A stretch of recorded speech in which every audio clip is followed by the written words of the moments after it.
All right, so this is like my go-to on my tools. Most of these I use on a daily basis.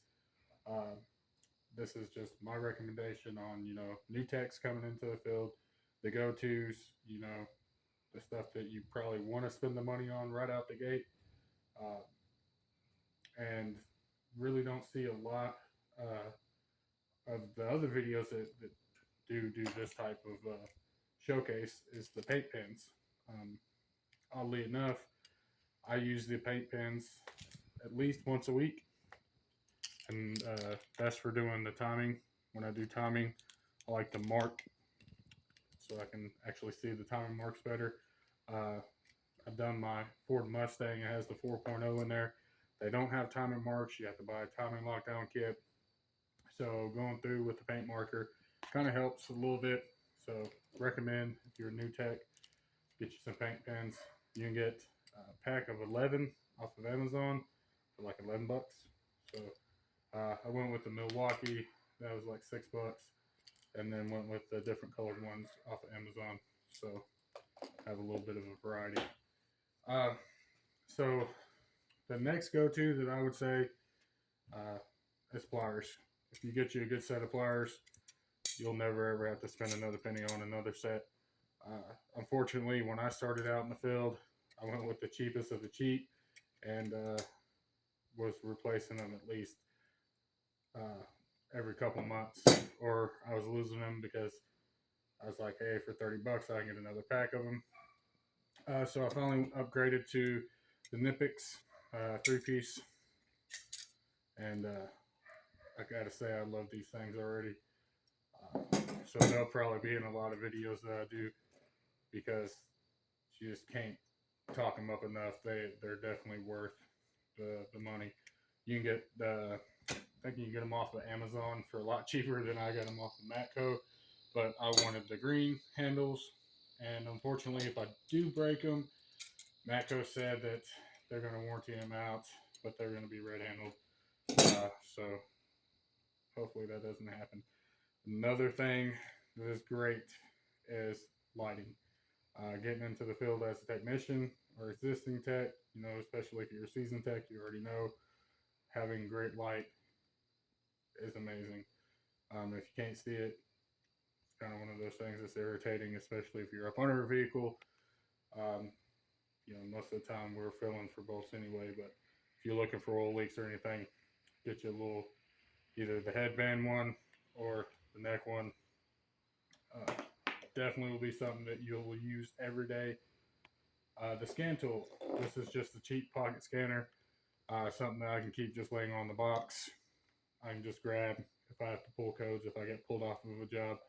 Uh, it'll at least give me the DTC code, and then I can go and look it up and trace down the fault and fix the issue. So just to pull codes, this will probably be another little go-to. We have a tech at the shop that has a big snap-on scanner that does everything that you'd want it to. It, helps bleed the ABS modules, and I mean it's just a fully in-depth tool, and it is nice. But this will definitely get you through till you can get something like that. And I still use this, so it's a handy little nifty tool. Another thing, torch. This is a matte torch. Uh, Love this thing. It has come in handy so many times, especially doing front end stuff. I love heating up ball joints and then taking a hammer and beating them out. So definitely, for the money, get you a little torch. It will make your life so much easier, especially if you're working on front ends. Like I said, that thing gets used just as much as the paint pens do, at least once a week. Of course, we do a lot of front end and brake work at the shop that I work at too. So I'm constantly helping other techs. And it might not be something that you use. It might not be something you only use once a month or once every other week or so. But definitely something that I would recommend you have in your toolbox. The next go-to for me would have to be a good ratchet. This is my Matco one. There's a locking flex head that has seen exceptional use. And I mean, it'll do whatever I need it to, especially if I got a bolt that It's a little bit of a pain that just doing it straight doesn't work. So you got to have that little bit of a bend, and it locks it in. Um, I use this just as much as I do as my other ratchet that is not locking, but it is a flex head. So if you don't have a flex head, get you a flex head. Spend the money on a good ratchet. You'll definitely appreciate it in the long run. Snap On seems to be doing some wonderful things with their ratchets. Um, so it really doesn't matter if you get Matco, Snap On, Cornwell. I know I had bad things with my Cornwell ratchet when I got it. It's a 3/8 drive, same length, but I had to have the head rebuilt in it. I think about 2 or 3 weeks into owning it. This one's only been rebuilt once, and I've had it for about 2.5 years. I did see another YouTube video of someone showing off some tools, and Mac Tools has actually got one that it's a push button that locks the head in, and it's inset, so you don't accidentally hit it and break it loose. So definitely a good ratchet from the rip. This thing here, the Milwaukee cordless ratchet and the Milwaukee half-inch drive impact, get used on a daily basis. And that's not exaggerating. I'm not promoting Milwaukee. It's like literally my go-to. And I wish I would have got them a lot sooner when I got out and started doing this as a career, because these things save so much time. And if you go to a shop where you're flat rate, and you buy the book, and you're getting paid 10 hours to do this job, and you can get it done in 3 or 4, that's where the cordless ratchet, your air ratchets, and all that's going to come in hand. Because obviously you want to make as many hours as possible, turn out as many hours as possible. So highly recommend Milwaukee, or a good um, battery operated ratchet. I don't have to worry if I'm inside of a car doing a heater core. I don't have to be pulling the air hose around, and I can go from bay to bay with my Milwaukee tools without having to worry about an air hose. Not to say that there's anything wrong with air tools. This is just what I love to use. It's a 5-year warranty on the tool, so I'll take that any day. The next thing, pry bars. I just bought this set. This is a Matco set, and I upgraded from the Cornwell ones I had. I've had them, I think, for 6, 7 years.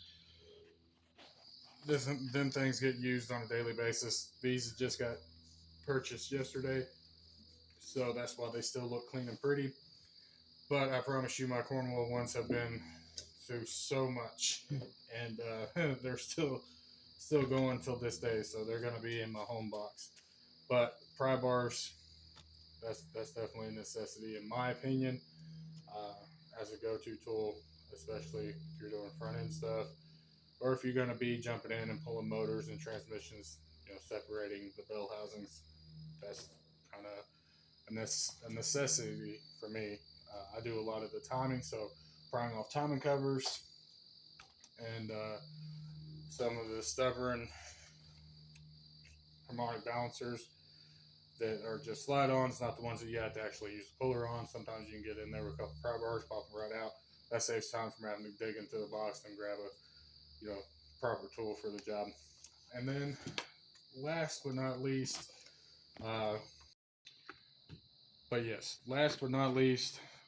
these sockets here. If I'd have got these a lot sooner into the career, I probably would have saved a lot more time and headache for myself, especially lug nuts. So this is the flip sockets. You got 22 on one end, 22.5 on the other. That is for the sockets that have the little chrome caps on them. Makes it a lot easier getting them off, where you don't have to beat another socket on.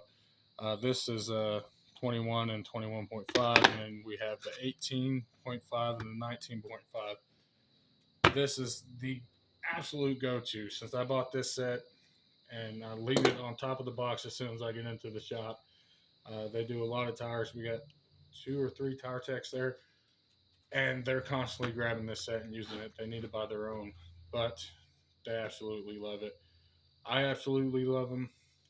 They pair well with my Milwaukee, um, and it's just one of those tools that you're definitely going to want to spend the money on, and you're going to be happy that you did after the fact. Most of my tools now are getting kind of transferred over from what I've had before to Matco, and of course Milwaukee's never going to change. I've had Milwaukee since 2016, 2015, somewhere around there, and I got to transfer over to Matco now. We don't have a Cornwell dealer that stops by. It's unfortunate. So keep that in mind when you buy tools off the tool truck for the warranty side of it. What you do buy and what you don't buy. Um, again, this is most of this is aiming towards the new techs in the field.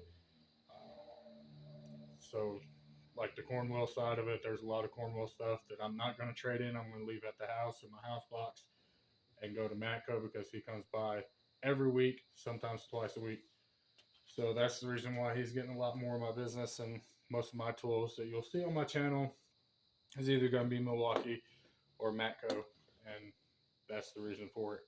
He's the dedicated dealer. We get a Snap-on dealer, but he comes by once a month. It's just not something that I want to deal with as a tech. I want to be able to get the tool that I need, you know, within a time frame. And especially if I break my ratchet today, I don't want to have to wait a month to get the Snap-on guy to come by and fix it. I know my Matco dealer is going to be there and get everything handled. I have his personal cell phone number, so I can also meet up with him and get stuff warranted out if I need to. He's very cool, and yeah. So, other than getting you a good knife, especially if you're going to be working in a shop that does tires, or a tire shop, or a brake shop, you're going to need to get you a good blade. Opening up boxes and dealing with packaging, having a good knife on you is also, in my opinion, a necessity. Now, if there's any tools, this is just the stuff that I'm showcasing, the stuff that I go to on a daily. If there's any tools that any of the seasoned techs that may be watching this, or any tech in general, drop it in the comments. There might be a tool that y'all use on a daily that I might be interested or that I might not know about, and that I need to get to add to my collection. So, with that being said, appreciate the support. Like, subscribe, helps the channel grow. And again, leave a comment if there's, your top 5 of tools that you like to use on a daily basis. That way, maybe a tech can get on here, go through the comments, and see what your go-to is.